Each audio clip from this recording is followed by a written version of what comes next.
할렐루야. 네, 이 새벽에 나오신 여러분들 환영하고 축복합니다. 이 한 주간도 우리 예수님이 동행하시기를 주님의 이름으로 축원합니다. 자, 레위기 25장은 희년에 관한 법입니다. 우리가 이스라엘 사람들이 지키는 이런 규례 중에 안식일이 있죠. 6일 동안 열심히 일하고 7일째는 쉬어라. 왜냐하면 천지를 창조하신 하나님도 마지막 7일째는 안식하시고 쉬셨다는 것입니다. 그래서 우리는 그날을 쉼의 날로, 또 하나님을 예배하는 날로 거룩히 성별해 지냅니다. 그러나 그것은 안식일로 끝나지 않습니다. 안식일은 바로 예수님이 안식일의 주인이라고 말씀하셨어요. 그 안식일이 발전한 것이 바로 안식년이죠. 그래서 6년 동안 일하고 7년째에는 너희 모든 사람과 종과 짐승도 땅도 쉬게 하라는 것입니다. 근데 그 안식년으로 끝나지 않습니다. 안식년이 7번 곱해지면은 49년이 됩니다. 그 해도 안식년입니다. 그러나 49년 1년을 더한 50년째가 되는 해는 희년으로 정하라는, 그것은 대안식년이에요. 그건 진정한 안식이 이루어지는데 다른 해의 안식년과 차원이 다른 것입니다. 다른 해의 안식년은 그저 농사를 멈추고 땅을 쉬게 하고 사람이 쉬고 종들과 짐승을 쉬게 하는 정도가 아닙니다. 희년에는 모든 것이 다 자유를 온다는 것입니다. 희년에는. 그래서 희년의 법에 의하면 먼저는 자유의 정신이 있습니다. 내가 남을 사서 종으로 삼았다든가, 누가 나에게 돈을 갚지 못해서 그가 종으로 끌려왔다면 50년째에는, 희년에는 그가 자유인이 된다는 것입니다. 자유인이. 그래서 그가 예를 들면 30년째 종으로 끌려왔다. 그러면 20년 동안 있다가 그런 자유를 얻는 거예요. 근데 만약 누가 45년째 종으로 끌려왔다, 노예로, 그러면 5년 있다가 그런 자유를 얻는 거예요. 그래서 모든 사람에게 자유를 주는, 내가 그 노예를 얼마 주고 샀든 상관없어요. 내가 뭐 10만 원을 줬던, 그 당시 돈으로 1000만 원, 1억을 줬던, 희년이 되면은 그럼 무조건 자유를 얻는 거예요. 희년이 되면. 그러니까 이제 값이 다르겠죠. 희년이 가까워지는데 종을 살 때는 좀 어떻게 해요? 비싸게 사요? 싸게 사요? 좀 싸게 사죠. 왜? 몇 년 안 남았으니까, 부려먹을 날이. 그런데 만약에 이제 한 10년 지나고 40년이 남았어. 그러면 그 값은 비싼 거예요. 왜? 종을 사오면 40년 동안 내 수족처럼 부릴 수 있으니까. 그러나 중요한 것은 희년이 되면 자유가 선포된다. 모든 것이 다 자유를 얻고 해방되어진다는 거예요. 이게 참 놀라운 거예요. 이런 정신을 가지고 세계 역사에 어디도 없습니다. 이건 오직 예수 그리스도를 미리 예표해 주는 구약 성경에만, 이스라엘의 정신에만 존재하는 거예요. 그건 하나님이 명하신 규례고 율법이라는 거죠. 자, 또 하나는 자유의 정신이 있다면 또 하나는 뭐예요? 그것은 회복의 정신이에요. 회복의 정신. 그래서 그때가 되면은 자기 땅으로 돌아가는 것입니다. 자기 땅.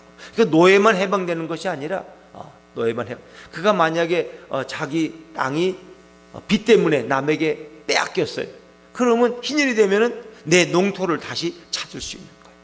내 집을 빼앗기고 내가 유랑민이 됐어. 근데 희년이 되면은 다시 내 집으로 들어갈 수 있는 거예요. 내 집으로. 그거 얼마나 좋겠어요, 그죠? 내가 이렇게 살다가 부영 아파트를 분양받아가지고 살다가 내가 사업도 어렵고 뭐 빚도 갚아야 돼서 이걸 팔아가지고 그냥 다 갚고 나는 남의 집에 가 전세를 살아. 근데 희년이 되면은 다시 내 집으로 돌아올 수 있다는 거예요. 이런 법이 오늘날도 있으면 얼마나 좋겠어요. 그러니까 이런 법은 부자를 위한 법이에요? 가난한 자를 위한 법이에요? 가난한 자를 위한 법. 그러니까 요즘의 법은 가난한 자를 위한 법이에요? 부자를 위한 법이에요? 잘 모르겠어요, 요즘 법은. 근데 대개 부자들은 자꾸 부자가 돼, 이런 세상 속에서. 근데 가난한 사람은 점점 가난해. 가난한 자를 좀 이렇게 힘을 주려고 뭐 최저임금 올리고 뭐 또 편안하게 좀 쉬라고 52시간들 제한하고 뭐 이렇게 또 많이 배려하고 막 풀어주고 하는데도 가난한 사람은 점점 가난해진다는 거예요. 이 정부 들어도 마찬가지예요. 가난한 자. 부자는 수입이 더 많이 늘어났다는 거예요. 이게 도대체 어떻게 해야 됩니까? 그런데 희년의 정신은 가난한 자를 위한 거예요. 부자는 자기 땅을 빼앗길 리가 없어. 부자는 남의 집에 노예로 끌려갈 일이 없어. 가난한 사람들이니까 자기 집이 뺏기고 자기 집이 빚에 넘어가고 자기가 노예로 끌려가고 가족이 뿔뿔이 흩어지고, 근데 희년이 되면 다시 다 찾을 수 있어요. 돌아올 수 있어요. 그러니까 하나님의 정신은 가난한 자의 편에 서 있는 건 맞아요. 그렇다고 뭐 가난한 자를 또 두둔하지는 않아. 똑같이 살인죄를 범했으면 가난한 자도 벌을 받아야 되고 부자도 벌을 받아야 돼.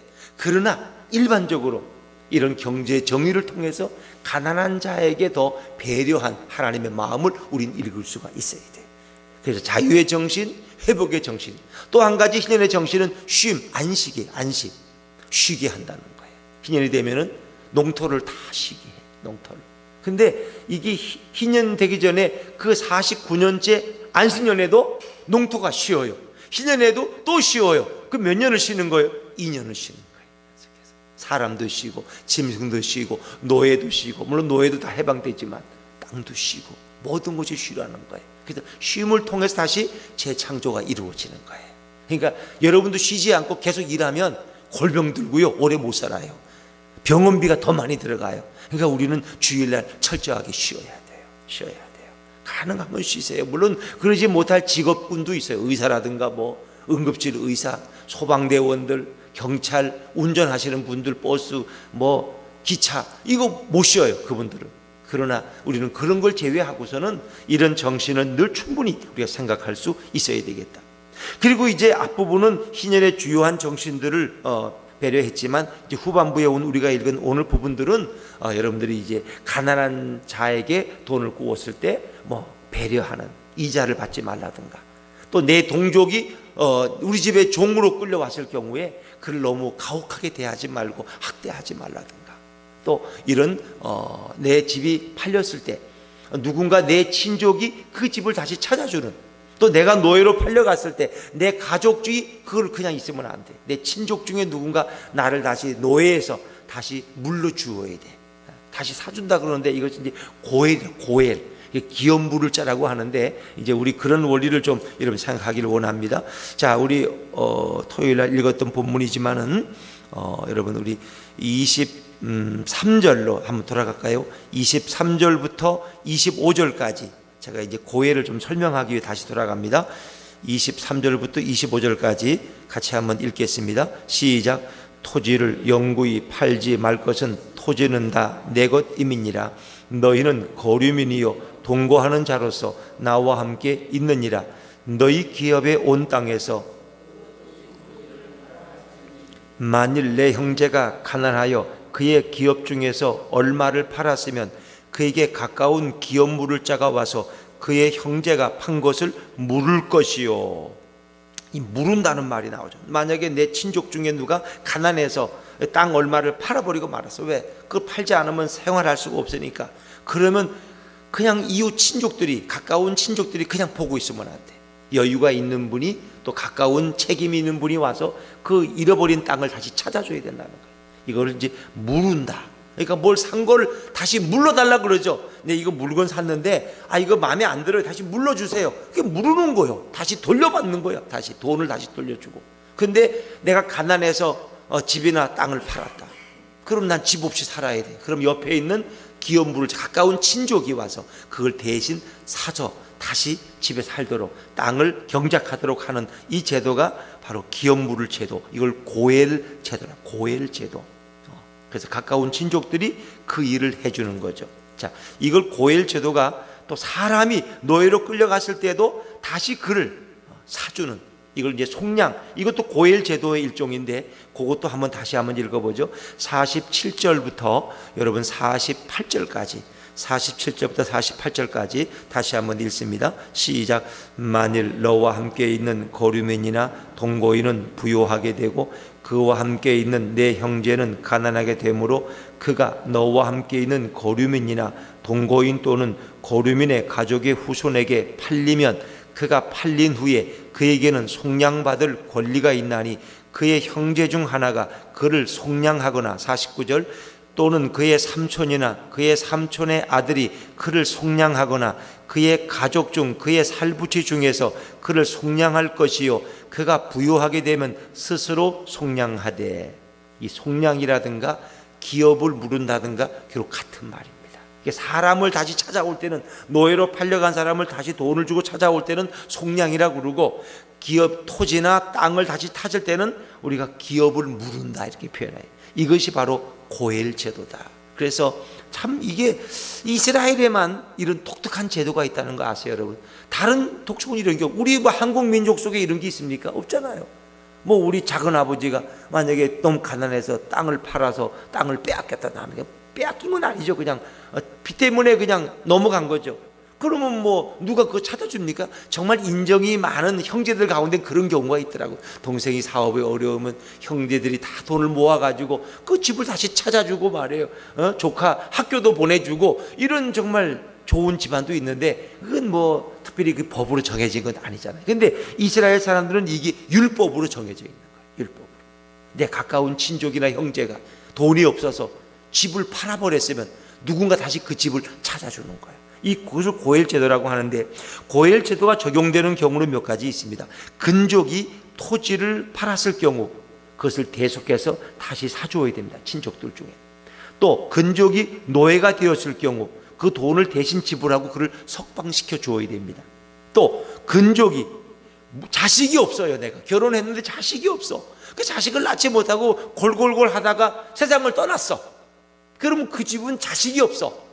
부인은 있는데 이제 미망인 된 과부된 부인은 있지만 그 집엔 자식이 대가 끊겨져. 그럼 어떻게 돼요? 가까운 친족 중에 누군가 그 미망인 된 여인과 동침해서 자식을 낳아줘야 돼요. 참 독특한 제도죠, 여러분. 그러니까 예전에는 이 대가 끊기면 집안이 망하는 거예요. 그건 여자 혼자 못 살잖아요. 자식도 없고 남편도 없으면 누굴 의지해요? 그래서 대신 가까운 형제나 친족 중에서 대신 그 미망인과 동침해서 이렇게 아이를 낳아주는. 그러니까 여러분 그거 보면 남자분들은 굉장히 흥미롭게 생각해. 그런 제도가 있어? 그럼 형이 돌아가시면 형수와 내가 동침하는 거네. 그래서 어떤 집안은 뭐 5명이 다 돌아가시니까 동생이 그냥 막내가 그냥 5 형수와 다 동침하는 거예요. 자식을 낳아. 야, 그거 괜찮겠다 할지 모르지만 유대인들은 그걸 꺼린다는 거예요. 왜? 내가 그 형수와 동침해서 하면은 내가 그 집의 경제를 책임져야 돼 또. 그러니까 내가 그 무거운 짐을 안 지려고. 그래서 오난이라는 거 알죠? 이렇게 내가 이 책임을 져야 되는 책임을 안 지다가 다 벼락 맞아 죽었다니까. 이 성경에 보니까 유다의 자식들 중에 보니까 이게 참 놀라운 거예요. 그러니까 우리는 그게 흥미롭게 생각하지만 유대인들은 그걸 굉장히 부담스럽게 생각했어요. 부담스럽게. 내가 형수를 어떻게 책임져? 내 부인도 감당 못하고 내 자식도 감당 못하는데 내가 조카까지 어떻게 먹여 살려? 이게 늘 부담이 됐다는 거예요. 그래서 그들은 그걸 피한다는 거예요. 그러나 하나님은 그걸 용납하지 않으신다. 그러니까 우리는 그 정신을 보셔야 정신을. 무자했을 경우 내가 대신 결혼해서 자녀를 낳아주는 제도. 또 심지어는 이런 것도 있어요. 내 형제가 억울하게 살해됐어요. 억울하게 살해됐어요. 그러면 형제 중에 누군가가 대신 복수해 줘야 돼. 그것까지 이 율법 속에 소개되고 있다. 근데 이 모든 제도는 누구를 말하고 있는 거냐? 결국 예수 그리스도를 예표하고 있다는 것입니다. 예수님이 오셔서 우리의 빼앗긴 모든 것을 다 회복시켜 줄 줄로 믿습니다. 그래서 이 제도는 어찌 보면은 뭐 구약 시대에는 사실은 이렇게 했는지 안 했는지 우리는 그것까지는 따질 수가 없어요. 그러나 율법에는 하나님께 정하셨어요. 그럼 이것은 뭐냐? 이것은 결국 이 땅에 오실 예수님을 우리에게 미리 예표해 주고 있는 거예요. 예수가 오셔서 할 일들을 우리에게 말씀해 주고 있는 거예요. 왜? 우리는 구원 얻을 자격도 없고 힘이 없는 죄인들은 스스로 나 자신을 구원할 힘이 없어요. 그러면 우리를 구원하기 위해서 하나님이신 그 예수님이 이 땅에 오셔서 친히 십자가에 고난당하시고 피 흘리심으로 저와 여러분을 그 모든 얽매임에서 그 모든 고일에서 해방시켜 준 줄로 믿습니다. 그러니까 이 유대인의 이 팔레스타인 이스라엘 역사 속의 전통들은 다 한결같이 예수님을 가리키고 있다는 거예요. 예수님. 이게 정말 독특한 거예요. 그래서 유대 민족이 하나님 앞에 쓰임 받은 거예요. 이 땅에 예수님이 오시기 위해서 유대 민족이 필요한 거예요. 그래서 아브라함의 후손으로 다윗의 후손으로 예수님은 오셔야만 했어요. 그러니까 유대 민족이 필요했어요. 그러니까 다른 민족은 그런 게 없잖아요. 여러분 보세요. 이런 양 잡는 풍속, 또 양을 잡아먹고 또 양을 키우는 풍속들. 그래서 예수님은 세상 죄를 지은 하나님의 어린 양이라고 그러죠. 어린 양. 만약에 유대 민족들이 개를 키웠다. 그러면 예수님이 개의 이건 좀 그렇잖아요. 그래서 양은 깨끗하고 양은 또 사실은 양을 이렇게 잡을 때 양은 소리를 안 질러요. 그래서 그 곽선임 목사님 전에 그런 얘기예요. 그 몽골 가서 이렇게 집회하러 가면 양을 잡는데 양의 급소를 찌르면 양이 아무런 아픔도 안 느끼고 그 소리도 안 지르고 조용히 그냥 죽는다는 거예요. 양. 그게 다 독특한 거예요. 근데 예수님은 그 고난 앞에서 소리 지르지 않습니다. 그냥 말없이 끌려가시고 그냥 거기에 대해서 항변하지 않고 그 길을 가시는 거예요. 그래서 이 예수님과 이 양의 이런 것도 굉장히 동등한 비슷한 캐릭터가 많이 있습니다. 또 이런 고엘 제도, 또 안식일, 안식년, 희년, 다른 민족엔 전혀 없는 제도예요. 우리 한국 민족에 그런 거 없어요. 희년이 어디 있고 안식년이 어디 있어요? 우리가 안식일이 어디 있어요? 없어요. 다 유대 민족으로 또 온 것이 지금 안식일, 주일이라고 하는 게 생겨요. 다 예수님이 부활하시니까 우리는 주일로 하고, 또 교수들이 안식년 휴가 간대, 안식년 뭐 연구제 간대. 그럼 대학에 안식년이 어디 있어? 다 이것이 성경에서부터 온 거예요. 그러니까 유대 민족은 독특하게 쓰임 받은 거예요. 근데 문제는 지금 그들은 버림받았다는 거예요. 그들이 원 하나님의 백성이었지만 그들이 버림받고 오히려 이방 민족에게 이 복음의 역사가, 물줄기가 흘러갔다는 거예요.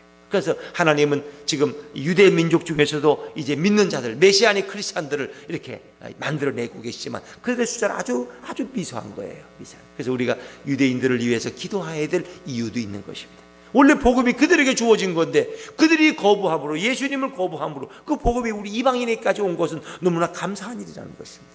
그러나 사도 바울은 자신이 유대인이기 때문에 내가 내 동족이 구원받을 수만 있다면 나는 어떠한 일을 당해도 좋다. 내가 생명책에서 내 이름이 끌어져도 좋다고 그는 그렇게 울부짖고 있잖아요. 그래서 우리가 유대인들을 불쌍히 여기고 그들을 위해서도 기도해야 돼.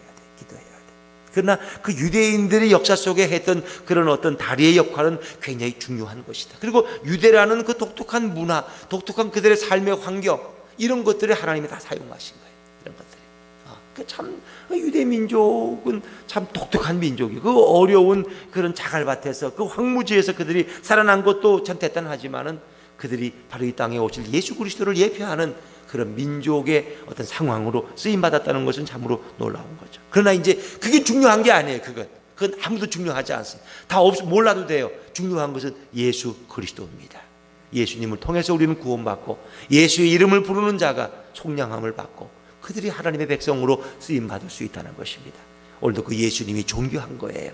우리의 영원한 중보자, 우리의 영원한 구원자, 우리의 영원한 대속자, 우리의 영원한 속량 되신 주님을 내 인생의 주인으로 모시고 그 주님 손 붙들고 이 한 주간도 승리하며 찬양하며 살아가시기를 주의 이름으로 축원합니다. 기도하겠습니다.